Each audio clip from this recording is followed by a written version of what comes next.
Қайырлы күн баршаңызға, құрметті көрермендер, каналыма қош келдіңіздер. Бүгін қысқа дайындықты бастап, өте керемет, өте дәмді және де қытырлақ болып шығатын қияр жабудағы өз әдісімен бөлісетін боламын. Дәл осылай жапсаңыздар, атылмай жақсы сақталатын болады. Ең алдымен каналыма тіркелмеген болсаңыз, тіркеліп, қоңырауша белгісін басып қойыңыз. Және де видео қызық болса, видеоны өткізбей, видеоны мұқият соңына дейін қараңыз. Ең алдымен жұмысымызды қиярларды жуудан бастаймыз.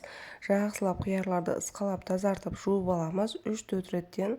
Сосын жуып болғаннан соң қиярлардың осындай екі жағына алып тастаймыз барлығының. Міне барлық қиярлардың екі жағын алып тастадым. Сосын қиярлардың үстіне салқын су құйып, кемі 6 сағатқа, ұзағымен 8 сағатқа суда қиярларды қалдырамыз. Осы уақыт аралығында банкаларымызды жуып тазартып, стерилдеп аламыз. Мен осындай мантоваркаға су құйып, қайнатып, үстіне банкаларды қойып стерилдеп алдым. Ал крышкаларды болса суды қайнатып, үстіне құйып, жарты сағатқа осылай қайнаған суда қалдырдым. Осылайша банкалар мен крышкаларды стерилдеп алдым. Міне 8 сағат уақытта өтті. Қиярларымызды дайын болды. Қиярдың суын төгіп тастадым. Енді барлық заттарды банкаға сала берсек те болады. Алдымен стерилдеп алған банкалардың ішінде осындай хе жапырағын жақсылап орап саламыз. Осы жерде укроп салсаңыз да болады. Сосын осындай болгарскийді кесіп салдым. Оның артынан 2 тіс чеснок саламыз. Сосын 2 лавр жапырағын саламыз. Оның артынан 5-6 штук осындай ірі қара бұрыштан саламыз. Сосын қиярлардың барлығына банкаларымызға тығыздап жақсылап салып шығамыз. Дәл осы реттілікпен барлық банкаларға бір келгетіп жақсылап салып шығамыз. Осы уақыт аралығында газге су қойып, су қайнатып қоюымыз керек банкаға құюға. Міне барлық банкаларға бір келгетіп салып шықтық. Енді қайнаған суды барлық банкаларға бір келгетіп толтырып құйып шығамыз.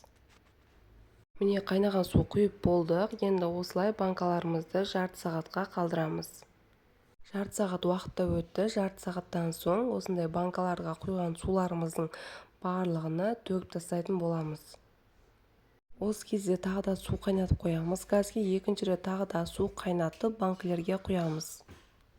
Суларын да төгіп алдым. Енді қайнап тұрған суды екінші рет тағы да банкаларға құйып шығамыз. Осылай барлығына құйып тағы да жарты сағатқа қалдырамыз.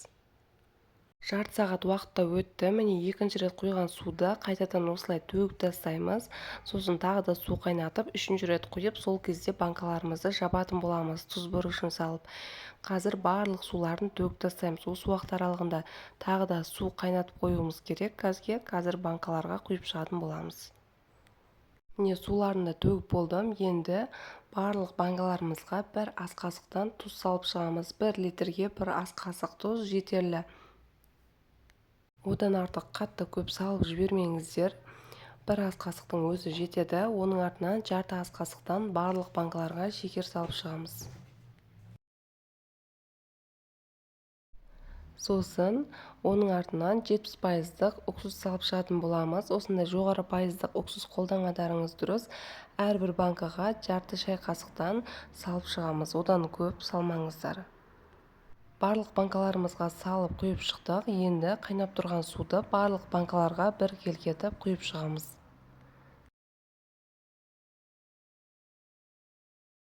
Барлық банкаларға қайнаған суды құйып шықтық. Енді банканың бойын суытпай, осындай ыстық күйінде, осындай закрывалкамен барлық банкаларды бір келгетіп жақсылап жауып аламыз.